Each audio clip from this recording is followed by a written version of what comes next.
Alright, we are just 1 month away from the alleged Apple October event with some new leaks to run through. This is the M2 iPad Pro, and here's everything you need to know as fast as possible. So let's go over the raw stats. The iPad Pro is Apple's most premium tablet, sporting an incredible processor and also display technology, with the M2 version looking to most definitely deliver on that with a starter price of hopefully $800. Now, there is the potential for a price hike due to inflation, but given that Apple's been able to maintain its iPhone prices, we'll be optimistic with this one. Let's go on to the next section. Form factors. The new iPad Pro will continue to run in two sizes, the 11-inch model and the 12.9-inch one. Now, there have been rumors that the 11-inch model will receive mini LED, which is the super good-looking screen tech in the 12.9-inch version, but other leaks have said otherwise. So we'll see what happens for the 11-incher. But if that ends up happening, man, I need to get an iPad Pro. Now, one thing to note though is that these might not be the only iPad Pros releasing. Allegedly, there's a third model as well, which will be far bigger than the others. It likely won't release in October, but man,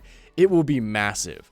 14 inches. So keep your eyes peeled, even though it won't be that easy to hide. Anyway, back to these tablets, they will of course sport ProMotion, which is a high refresh rate display, and of course a liquid retina screen. Now, one thing that leakers have been thinking about is, what about a redesign? We just saw the iPhone debut the new dynamic island, so what about the iPad? Well, frankly, I personally don't like the idea of a notch on an iPad, because it may get in the way of things. Unlike with a Mac, the tablet needs a full canvas. Unless we're talking about that new 14-inch iPad, the screens on these two iPad Pros don't have that much space to be covered, so we'll see. But per the leakers, it doesn't seem like there will be too much of a redesign, so let's keep going. For connectivity, there won't be anything different on the iPad itself, but there may be a change somewhere else. There are two parts to this section. One, yeah, we're keeping the USB-C charging, which is great. And two, the Apple Pencil might see some minor upgrades, especially since the new iPad 10 will allegedly sport it. Some new haptic feedback maybe? We'll see. Not too much has been covered on it, so let's not get too excited.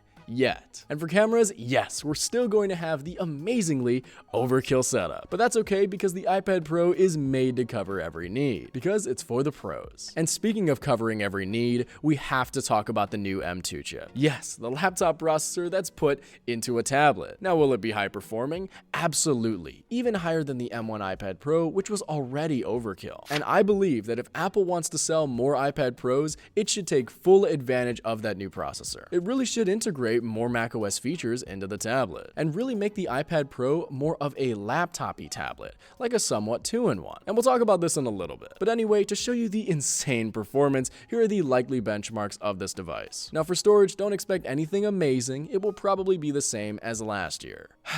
It would be nice to start with a bit more, but that's Apple for you. And finally, let's discuss this release date. Now that we've gotten the iPhone event out of the way and there were no iPads shown, it's expected that we'll see another event in October. But some leakers are going back and forth on whether that will be an actual event or just a press release. But either way, if there is one, the event will not only cover new iPads, but also new MacBooks, desktop Macs, etc. It will be a fun, productivity-focused event with a lot of new stuff, including the iPad Pro. However, remember that this is still a rumored device announcement. So we'll see if Apple announces this device in October or maybe a little later on. But anyway, let's get on to my verdict. So what do I think of the new iPad Pro? Well, I gotta say, although it doesn't seem like anything too special by the spec sheet, I'm very tempted. I'm a big iPad guy, and if you couldn't tell by the channel, I like tech, and I really like tablets. They're fun to use, great for studying and taking notes. And the iPad Pro is absolutely no exception. It is the epitome of a fantastic tablet. However, it is also the epitome of an extremely expensive one.